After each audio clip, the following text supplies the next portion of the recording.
Good morning વિદ્યાર્થી મિત્રો, અવાજ સંભળાય છે દરેકને? વિડિયો બંધ કરો છે ને? Good morning. ધોરણ 10 વિજ્ઞાન વિષયમાં પાઠ નંબર 1 રાસાયણિક પ્રક્રિયાઓ અને સમીકરણોમાં આપણે પહેલા અને બીજા પાઠમાં રાસાયણિક પ્રક્રિયાઓ અને સમીકરણોનું સમતોલન જોયું. ત્યારબાદ આપણે રાસાયણિક પ્રક્રિયાઓના જે પ્રકાર જે છે તેના વિશે ચર્ચા કરતા હતા. એ પ્રકારમાં આપણે બે પ્રકારની રાસાયણિક પ્રક્રિયાનો અભ્યાસ કરી ગયા છે. નંબર 1 સંયોગીકરણની પ્રક્રિયા જે છે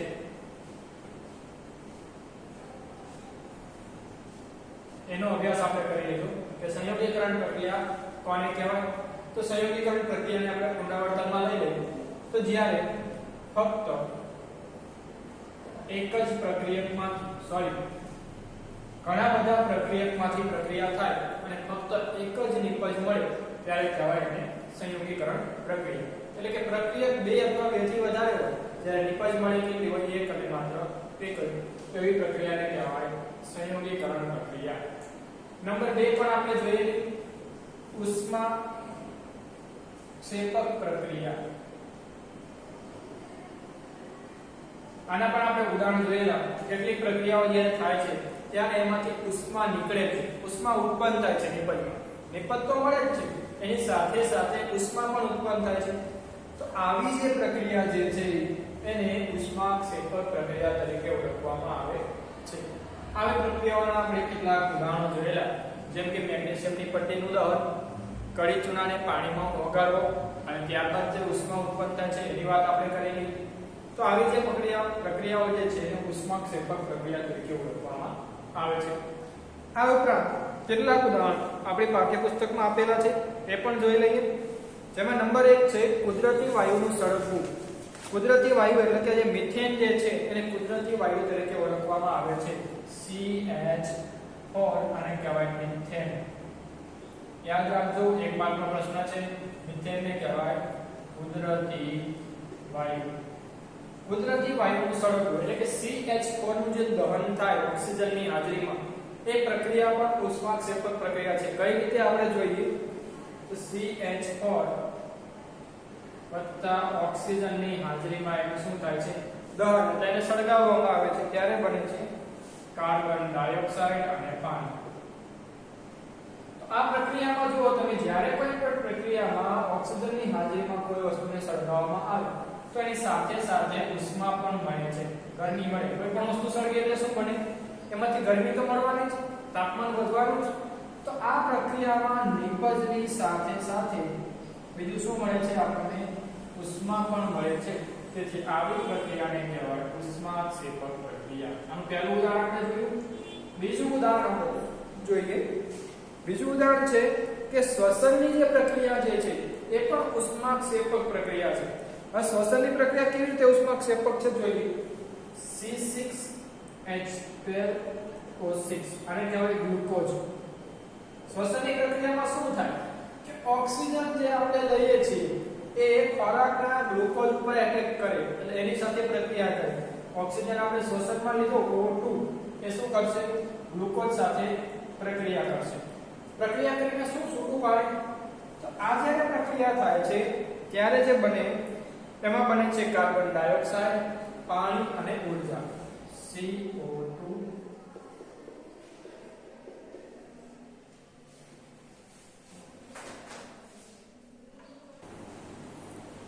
તો વિદ્યાર્થી મિત્રો, આપણે વાત કરતા હતા કે ગ્લુકોઝનું ઓક્સિજનની હાજરીમાં વિઘટન જે થાય છે તે પણ ઉષ્માક્ષેપકની પ્રક્રિયા છે. કઈ રીતે? તો આપણે જ્યારે ઓક્સિજન લઈએ છીએ, શ્વાસોશ્વાસ દરમિયાન આપણે કયો વાયુ ગ્રહણ કરીએ છીએ? ઓક્સિજન. આ ઓક્સિજન વાયુ એ ગ્લુકોઝ સાથે પ્રક્રિયા કરે છે. ગ્લુકોઝ એટલે આપણે ખોરાકમાં જે ગ્લુકોઝ લઈએ તેની વાત જે છે. ગ્લુકોઝ સાથે પ્રક્રિયા કરે એટલે ગ્લુકોઝને શું કરે છે? તોડે છે અને એનું શક્તિમાં રૂપાંતરણ કરે છે, એટલે ઊર્જા. અને સાથે સાથે કાર્બન ડાયોક્સાઇડ વાયુ અને પાણી બનાવે છે. તો આ જે ઊર્જા બને, જ્યારે પણ કોઈ પ્રક્રિયામાં ઊર્જા મુક્ત થતી હોય તો એ પ્રક્રિયા ઉષ્માક્ષેપક હોય. કારણ કે હંમેશા ઊર્જાની સાથે કંઈક તો ગરમી ઉત્પન્ન થાય અને થાય છે. ગમે ત્યારે ઊર્જા ઉત્પન્ન થાય તેની સાથે શું ઉત્પન્ન થાય? ગરમી. એટલે કે ઉષ્મા ઉત્પન્ન પણ થાય. એટલા માટે જે ગ્લુકોઝનું વિઘટન છે શ્વાસોશ્વાસ દરમિયાન એ પણ કેવી છે? ઉષ્માક્ષેપક પ્રક્રિયા છે. આ ઉપરાંત હજુ એક ઉદાહરણ આપણા પાઠ્યપુસ્તકમાં આપેલું છે. ઉદાહરણ નંબર 3 જુઓ તો રાસાયણિક ખાતર બનવાની ક્રિયા, જે વનસ્પતિનું વિઘટન થઈ ખાતર બને એ પણ ઉષ્માક્ષેપક છે. આ બીજું ઉદાહરણ જોયું, આ પહેલું ઉદાહરણ છે. નંબર 3 વનસ્પતિનું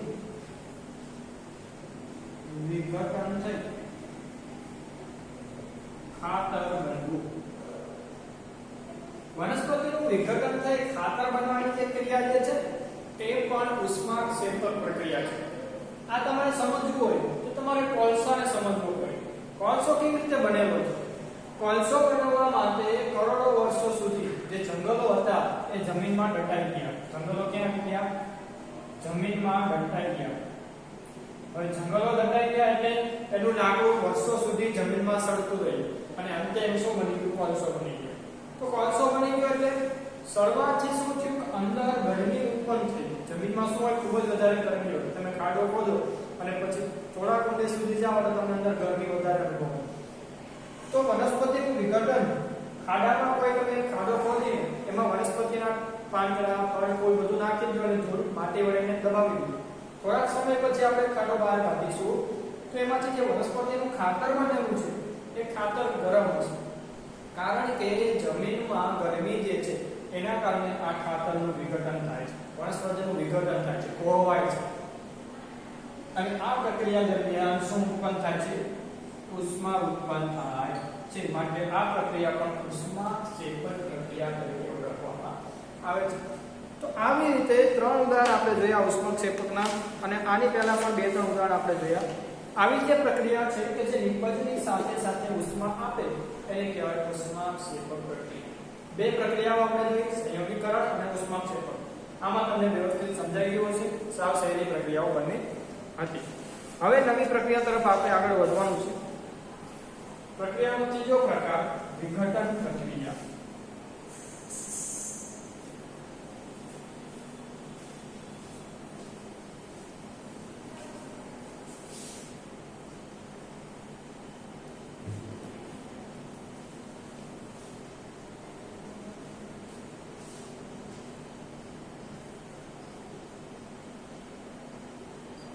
વિઘટન પ્રક્રિયા. હવે જેમ સંયોગીકરણ પ્રક્રિયા હતી એવી રીતે વિઘટન પ્રક્રિયા છે. બંને એકબીજાની તદ્દન વિરુદ્ધ છે. આપણે જોયું કે ઉષ્માક્ષેપક અને ઉષ્માશોષક બંને એકબીજાની કેવી છે? તદ્દન વિરુદ્ધની છે. એ જ રીતે સંયોગીકરણની પ્રક્રિયા અને વિઘટનની પ્રક્રિયા બંને પણ એકબીજાની વિરુદ્ધ છે. સંયોગીકરણની પ્રક્રિયામાં શું થતું જુઓ, કોઈ પ્રક્રિયક A હોય, બીજો પ્રક્રિયક B હોય, એ બંનેની સાથે પ્રક્રિયા થાય એટલે નિપજ કઈ મળે? ફક્ત એક જ મળે. આને કહેવાય સંયોગીકરણની પ્રક્રિયા. આ પ્રક્રિયાને શું કહેવાય? સંયોગીકરણ. કારણ કે અહીંયા શું થાય છે? 2 પ્રક્રિયકનું સંયોજન થઈને એક જ બને છે એટલે સંયોગીકરણ થઈ જાય. હવે બીજી પ્રક્રિયા જે છે વિઘટન, એમાં શું થાય? એક જ પ્રક્રિયક હોય અને નિપજ જે મળે એ 2 અથવા 2 થી વધારે હોય. B + C. નિપજ કેટલી હોય? 2 હોય અથવા 2 થી વધારે હોય. પણ પ્રક્રિયક કેટલા હોય? ફક્ત એક જ હોય. આને કહેવાય વિઘટન. સમજાણું? જ્યારે નિપજ એક જ મળે તો સંયોગીકરણ, અને એક પ્રક્રિયકમાંથી 2 અથવા 2 થી વધારે નિપજ મળે તો એને કહેવાય વિઘટન. વિઘટન થવું એટલે છૂટું પડવું. વિઘટન થવું એટલે શું થાય? છૂટું પડવું. જેમ કે આપણે કોઈ આપણી પાસે એકનો ટુકડો હોય અને ટુકડા કરી દઈએ તો આનું વિઘટન થયું એમ કહેવાય. તો છૂટું પડવું. અહીંયા આપણી પાસે એક જ પ્રક્રિયક હતો, એ પ્રક્રિયકના ટુકડા થઈને કેટલી નિપજો મળે છે? 2. તો આ પ્રક્રિયાને કહેવાય વિઘટન પ્રક્રિયા. તો વિઘટન પ્રક્રિયાની વ્યાખ્યા લખવી તો શું લખી શકાય? જ્યારે ફક્ત એક જ પ્રક્રિયકમાંથી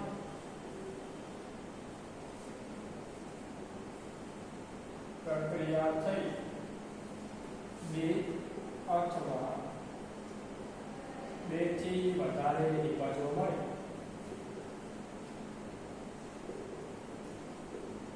તેવી પ્રક્રિયાને એવી પ્રક્રિયા કહેવાય વિઘટન પ્રક્રિયા કહે છે.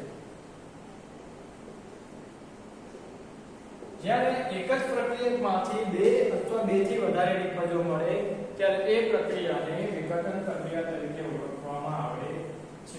આવી વિઘટન પ્રક્રિયાના આપણે ઉદાહરણ જોવાના છે કે એક જ પ્રક્રિયકમાંથી કઈ રીતે બે અથવા બે થી વધારે નિપજો મળે છે. એની માટે બે પ્રવૃત્તિ આપણા પાઠ્યપુસ્તકમાં આપેલી છે. પહેલી પ્રવૃત્તિ આપણે જોઈએ, પ્રવૃત્તિ નંબર 1.5. એક શુષ્ક ઉત્કલન નળીમાં આશરે 2 ગ્રામ ફેરસ સલ્ફેટ લો. હવે શું કરવાનું છે, આકૃતિ પણ આપણે સાથે સાથે દોરતા જઈશું. એક શુષ્ક ઉત્કલન નળીમાં, ઉત્કલન નળી એટલે જે કસનળી આવે ને ટેસ્ટ ટ્યુબ, એવી જે એક નળી આવે જે મજબૂત કાચની બનેલી હોય, જેને ગરમ કરો તો કાચ તૂટે નહીં. આવી શુષ્ક એટલે એમાં પાણી વાળી લેવાની નથી, સાફ સૂકી લેવાની છે. એવી ઉત્કલન નળીમાં આપણે શું લઈશું, 2 ગ્રામ જેટલો ફેરસ સલ્ફેટનો પાવડર લઈએ. આ શું છે, ફેરસ સલ્ફેટ. હવે ફેરસ સલ્ફેટનું અણુસૂત્ર મારે તમને લખાવવું પડશે. આપણે બે વાર જોઈ ગયા. આનું અણુસૂત્ર FeSO4 આને કહેવાય ફેરસ સલ્ફેટ. ફેરસ સલ્ફેટ નો પાવડર આપણે લેવાનો છે. ત્યારબાદ હવે આને આપણે ગરમ કરવાનું છે. કોઈ પણ વસ્તુને ગરમ કરવી હોય તો ડાયરેક્ટ હાથ વડે પકડીને ગરમ કરાય ન કરાય. તો આને આપણે ચીપિયા વડે પકડીશું. ચીપિયા અથવા તો ટેસ્ટ ટ્યુબ હોલ્ડર જેને કહેવામાં આવે છે, એના વડે પકડીને ગરમ કરવાનું છે. હવે બધા સાધનોના નામ આપણે શીખવાના છે, કારણ કે હવે આપણે વિજ્ઞાન સાથે કામ કરવાનું હોય તો આપણને સાધનના નામ પણ આવવા જોઈએ. આને કહેવાય ટેસ્ટ ટ્યુબ હોલ્ડર, જેના વડે ટેસ્ટ ટ્યુબને પકડી શકાય છે. હોલ્ડર એટલે ટેસ્ટ ટ્યુબ હોલ્ડર. આને આપણે બર્નરની જ્યોત હેઠળ ગરમ કરીશું. નીચે શું સળગાવીશું, આની નીચે બર્નર.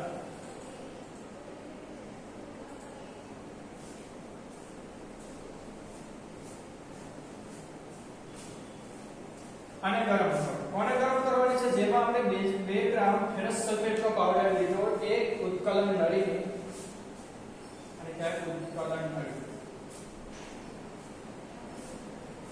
એને આપણે બે બર્નરની જ્યોત હેઠળ ગરમ કરવાનું છે. જ્યારે આ ગરમ થાય છે ત્યારે એમાં અનુભવાતા ફેરફારોનું અવલોકન આપણે કરવાનું છે કે આમાં કયા કયા પ્રકારના ફેરફાર આપણને જોવા મળે છે. આ ઉપરાંત કયા કયા નવા પદાર્થો આમાં ઉત્પન્ન થાય છે. હવે જ્યારે એને ગરમ કરતા હો ત્યારે ગરમ થશે તો આમાંથી કંઈક ધુમાડો નીકળશે. તો આ ધુમાડાની વાસ પણ લો તમે. જ્યારે વાસ લેતા હોય ત્યારે તમારું નાક ખૂબ જ નજીક રાખવું નહીં. નાક નજીક રાખો તો શું થાય, ખૂબ જ વધારે સુગંધ શરીરમાં જાય તો નુકસાન કરી શકે છે. દરેક પ્રકારની વાસ આપણા શરીર માટે સારી હોતી નથી. હાનિકારક હોય, કેટલીક ઝેરી હોય તો આપણા શરીરને નુકસાન પહોંચાડી શકે છે. વાસ લેવાની છે અને આ ઉપરાંત રંગમાં થતું પરિવર્તન પણ આપણે નોંધવાનું છે. તો ફેરસ સલ્ફેટ જ્યારે મૂળ અવસ્થામાં હોય ત્યારે એનો રંગ હોય છે લીલો. જ્યારે મૂળ અવસ્થામાં ફેરસ સલ્ફેટ હોય તો કેવો રંગ હોય, લીલો હોય અથવા તો લીલાશ પડતો હોય. લીલાશ પડતો એટલે સેજ પીળો પણ નહીં અને લીલો પણ નહીં, એવો હોય છે. ફેરસ સલ્ફેટ જ્યારે આપણે લીધું ત્યારે કેવા રંગનું હતું, લીલા રંગનું હતું. પણ જ્યારે આપણે એને ગરમ કરીએ છીએ ત્યારે એ લાલાશ પડતો રંગ થઈ જાય છે. કેવો, લાલાશ પડતો કથ્થાઈ રંગ થઈ જાય છે. એટલે કે ગરમ કર્યા પછી કેવો રંગ થઈ જાય આનો, ગરમ કરતા લાલાશ પડતો કથ્થાઈ રંગ થાય છે. તો અહીંયા તમને જોઈને રંગમાં પરિવર્તન જોવા મળે છે. પહેલા લીલો રંગ હતો, ત્યારબાદ એને આપણે ગરમ કર્યું તો કેવું બની ગયો, લાલાશ પડતો કથ્થાઈ રંગનું કંઈક નવો પદાર્થ બને છે. આ ઉપરાંત એની સાથે સાથે આમાંથી તીવ્ર વાસ પણ આવે છે. આ જે તીવ્ર વાસ છે એ સલ્ફર ડાયોક્સાઇડ અને સલ્ફર ટ્રાયોક્સાઇડ વાયુ છે. આ ઉત્પન્ન SO2 અને SO3 બે વાયુઓ ઉત્પન્ન થાય છે. સલ્ફર ડાયોક્સાઇડ અને બીજો જે વાયુ છે એને કહેવામાં આવે છે સલ્ફર ટ્રાયોક્સાઇડ. અને જે લીલાશ પડતો રંગ છે એ Fe2O3 નો છે, ફેરસ ઓક્સાઇડ નો છે. તો આ પ્રક્રિયાને આપણે લખવી હોય તો કઈ રીતે લખી શકાય, તો આખે આપણે પ્રક્રિયા લખી પછી આપણે જોઈએ કે કઈ રીતે એને વિઘટનની પ્રક્રિયા કહેવામાં આવે છે. આ આનું લખીએ રાસાયણિક સમીકરણ. આપણી પાસે શબ્દોમાં છે કે ફેરસ સલ્ફેટને ગરમ કરતા એમાંથી લાલાશ પડતા કથાઈ રંગનું ફેરસ ઓક્સાઇડ મળે છે અને સલ્ફર ડાયોક્સાઇડ અને સલ્ફર ડાયોક્સાઇડ વાયુ છૂટા પડે છે. હવે એને રાસાયણિક સમીકરણ સ્વરૂપે આપણે લખવાનું છે. આપણને આવડે છે FeSO4 ફેરસ સલ્ફેટ એને ગરમ કરતા. હવે યાદ કરો આપણે સોપાનમાં જોયું હતું જ્યારે કંઈક વસ્તુ અલગથી આપવાની હોય ઉષ્મા તાપમાન એ ક્યાં લખવાનું કાં તો હેરાની ઉપર અથવા તો નીચે. તો આપણે ઉપર લખીએ ગરમ કરતા અથવા તો તાપમાન આપતા. એની જગ્યાએ તમે આવું તીર પણ દોરી શકો છો. ત્રિકોણ દોરો તો એને પણ ગરમ કર્યું કહેવાય. તો ગરમ કરતા શું બને છે? આ ઘન અવસ્થામાં હતો એટલે S લખવાનો. ગરમ કરતા બને છે Fe2O3 ફેરસ ઓક્સાઇડ બને છે. એ પણ ઘન છે. એની સાથે સાથે બે વાયુઓ આપણને મળે છે સલ્ફર ડાયોક્સાઇડ SO2. બે ઓક્સાઇડ એટલે ડાયોક્સાઇડ. આ કેવું છે? વાયુ એટલે ગેસ. અને બીજો એક વાયુ છે સલ્ફર ટ્રાયોક્સાઇડ SO3. આ બંને વાયુ તીવ્ર વાસ ધરાવતા વાયુ છે અને એ આપણા શરીરને આપણા ફેફસાને નુકસાન પહોંચાડે તેવા પ્રદૂષિત વાયુઓ છે. એટલે એની વાસ આપણે નજીકથી લેવી જોઈએ નહીં. તો આ પ્રક્રિયામાં તમે જોઈ શકો કે અહીંયા ફક્ત અને ફક્ત એક જ પ્રક્રિયક છે. પ્રક્રિયકની સંખ્યા જુઓ તમે. પ્રક્રિયક કેટલા? ફક્ત એક જ. જ્યારે નિપજની આપણે વાત કરીએ તો 1 2 અને 3. એક જ પ્રક્રિયકની વિઘટનની પ્રક્રિયા થઈ 3 નિપજ મળે છે. તો નિપજો કેટલી છે? 2 અથવા 2 થી વધારે છે.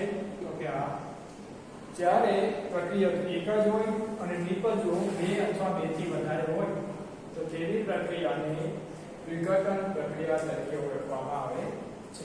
તો આ ઉદાહરણ આપણે જોયું છે. આ ઉદાહરણ છે વિઘટન પ્રક્રિયાનું ઉદાહરણ કહી શકાય. આ ઉપરાંત જ્યારે FeSO4 નું જલીય દ્રાવણ લેવામાં આવે એટલે કે બીજું એક સમીકરણ જોઈએ વિઘટન પ્રક્રિયાનું. જ્યારે પાણીવાળો સ્ફટિક લેવામાં આવે કે FeSO4 7H2O. આ આખું સંયોજન છે. આ શું દર્શાવે છે કે FeSO4 નો પાણીના અણુ ધરાવતો સ્ફટિક છે. આને જ્યારે આપણે ગરમ કરીએ, હવે ગમે ત્યારે પાણી ધરાવતી વસ્તુ હોય કે ભેજ ધરાવતી વસ્તુ હોય એને ગરમ કરો તો શું થાય? એમાંથી જે ભેજ હોય કે પાણી એ ઉડી જવાનું. તો આમાંથી શું છૂટું પડશે? પાણી વત્તા Fe2O3 વત્તા SO2 અને SO3. એક જ પ્રક્રિયા હતો આપણી પાસે, એમાંથી 4 નિપજો મળી. તો આ પ્રક્રિયા પણ કેવી કહેવાય? વિઘટન પ્રક્રિયા તરીકે ઓળખવામાં આવે છે. તો અહીંયા આપણે બે ઉદાહરણ જોયા. એ બંને ઉદાહરણ વિઘટન પ્રક્રિયાના ઉદાહરણ તરીકે ઓળખવામાં આવે છે. ટૂંકમાં વિઘટન પ્રક્રિયાની વ્યાખ્યા જો તમને યાદ હશે અથવા તો એના નામનો અર્થ સમજી લો ખાલી. વિઘટન થવું એટલે છૂટું પડવું. છૂટા કેટલામાંથી પડે? એકમાંથી ઘણા બધા છૂટા પડે. તો અહીંયા એ જ વસ્તુ છે. એક જ પ્રક્રિયકમાંથી ઘણી બધી નિપજ જ્યારે છૂટી પડતી હોય તો આવી પ્રક્રિયાને કહેવાય વિઘટન પ્રક્રિયા. વિઘટન પ્રક્રિયામાં આપણે બીજી એક પ્રક્રિયા જોવાની છે ઉષ્મીય વિઘટન. વિઘટન તો ખરું પણ કેવું? ઉષ્મીય વિઘટન. ઉષ્મીય વિઘટન કોને કહેવાય? જ્યારે કોઈ વસ્તુને ગરમ કરતા વિઘટન પ્રક્રિયા થતી હોય ત્યારે એને કહેવાય ઉષ્મીય વિઘટન. અહીંયા આપણે કઈ વિઘટન જોઈએ કેવા હતા? ઉષ્મીય જ છે. જો બંને વિઘટનમાં આપણે ક્રિયા કઈ કરી છે? ગરમ કરવાની ક્રિયા કરી છે. તો આ વિઘટન પણ કેવું કહેવાય? ઉષ્મીય વિઘટન તરીકે ઓળખવામાં આવે છે. વિઘટન તો ખરું પણ કેવું વિઘટન? ઉષ્મીય વિઘટન. તો ઉષ્મીય વિઘટનની પણ આપણે પહેલા વ્યાખ્યા લખી લઈએ અને પછી એના બીજા કેટલાક ઉદાહરણો છે એને આપણે સમજીએ.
જ્યારે કોઈ વિઘટનની પ્રક્રિયા એ પ્રક્રિયકને ગરમ કરતા અથવા એને તાપમાન આપતા જ્યારે વિઘટનની પ્રક્રિયા થતી હોય ત્યારે એ પ્રક્રિયાને કહેવાય ઉષ્મીય વિઘટન.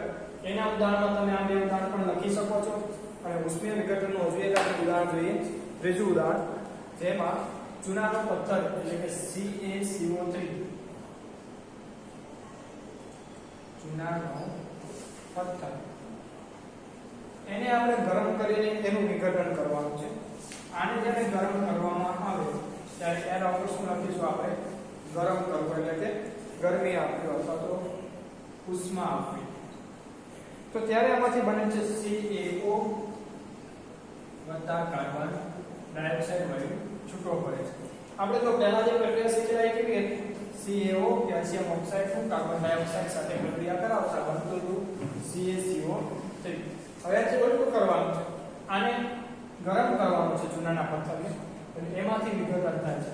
એક પ્રક્રિયા કરો, બે નિપજ મળે છે, અને કોની મદદથી મળે છે, ઉષ્માની મદદથી મળે છે.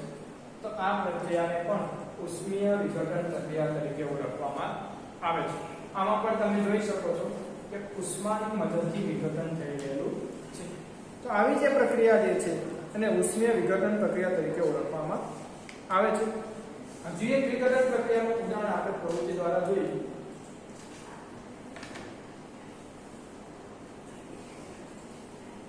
એક ઉત્કલન નળીમાં 2 ગ્રામ લેડ નાઇટ્રેટનો પાવડર લો અને જે આપણે પહેલા આકૃતિ દોરેલી એ જ રીતે એને પકડી રાખો. ટેસ્ટ ટ્યુબ બદલ પડે એટલે કે અહીંયા આકૃતિ દોરી આપણે ફરીવાર. ઉત્કલન નળીમાં શું લઈશું, 2 ગ્રામ લેડ નાઇટ્રેટ, લેડ નાઇટ્રેટ એટલે કે PbNO3 ટ્વાઇસ, આને કહેવાય લેડ નાઇટ્રેટ. હવે ઉત્કલન નળીમાં લીધો તો આપણે શા માટે લીધો હોય, ગરમ કરવા માટે. અને ટેસ્ટ ટ્યુબ હોલ્ડર વડે પકડી રાખો. હવે નીચેથી આપણે એને બંડલ વડે શું કરીશું, ગરમ કરીશું. હવે આને ગરમ અને પછી આનું અવલોકન કરો કે આમાં કેવા કેવા અવલોકનો જોવા મળે છે. તો ગરમ કરતા ઉત્કલન નળીમાંથી કથ્થાઈ રંગનો ધુમાડો નીકળતો જોવા મળે છે. શું નીકળે છે, કથ્થાઈ ધુમાડો નીકળતો જોવા મળે છે. આ જે ધુમાડો છે એ નાઇટ્રોજન ડાયોક્સાઇડ વાયુનો ધુમાડો છે. નાઇટ્રોજન ડાયોક્સાઇડ જે છે કથ્થાઈ રંગનો વાયુ છે, તે આ ધુમાડો જે છે એ નાઇટ્રોજન ડાયોક્સાઇડનો ધુમાડો છે. અને આની જે પ્રક્રિયા થાય છે આખી તે આ રીતે જોવામાં આવે છે. તેની રાસાયણિક પ્રક્રિયા લખવી હોય કે લેડ નાઇટ્રેટને ગરમ કરતા કઈ રીતની પ્રક્રિયા બને તો આપણે જોઈએ.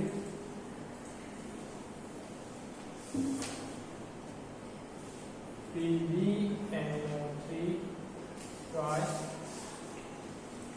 તેને ગરમ કરતા એટલે કે ઉષ્મા આપતા બને છે PbO એટલે કે લેડ ઓક્સાઇડ બને છે અને ગરમ કરવાથી. આ ઉપરાંત નાઇટ્રોજન વાયુ છૂટો પડે છે. નાઇટ્રોજન વાયુની સાથે સાથે ઓક્સિજન વાયુ પણ છૂટો પડે છે. પરંતુ ઓક્સિજન વાયુનો કોઈ સ્પેસિફિક રંગ નથી, કોઈ નિશ્ચિત રંગ નથી, એટલે એનો રંગ આપણને ધુમાડામાં દેખાતો નથી. તો અહીંયા તમે જો કે જે નાઇટ્રોજન વાયુ છે કથ્થાઈ રંગનો છે, જે આપણને ધુમાડા સ્વરૂપેનો રંગ જોવા મળે છે. તો આ પ્રક્રિયામાં પણ તમે જુઓ કે ફક્ત એક જ પ્રક્રિયામાંથી 2 અથવા 2 થી વધારે નિપજો છૂટી પડે છે, માટે આને વિઘટન પ્રક્રિયા કહેવાય. પણ કેવી વિઘટન પ્રક્રિયા, તો આમાં વધારાનું શું આપ્યું આપણે, ઉષ્મા. ઉષ્મા આપવાથી આ ક્રિયા થાય છે, એટલા માટે આને કહેવાય ઉષ્મીય વિઘટનની પ્રક્રિયા. તો આ ઉદાહરણ પણ ઉષ્મીય વિઘટનની પ્રક્રિયા લઈ શકાય. તો વિદ્યાર્થી મિત્રો, આજે જે આપણે પ્રક્રિયાનો અભ્યાસ કર્યો એમાં વિઘટન અને ઉષ્મીય વિઘટન પ્રક્રિયા જોઈ, બંનેની વ્યાખ્યા અને બંનેના ઉદાહરણનો અભ્યાસ કર્યો. તો આના પછીના જે લેક્ચરમાં આપણે ઉષ્મીય વિઘટનનો અન્ય પ્રકાર જે છે એ વિદ્યુત વિભાજનની રીતે વિઘટન એની ચર્ચા કરવાની છે. તો અત્યારે અહીંયા સુધી રાખીએ વિઘટન પ્રક્રિયાને, પછી આપણે આગળ અભ્યાસ કરીશું. સળંગ 2 પછી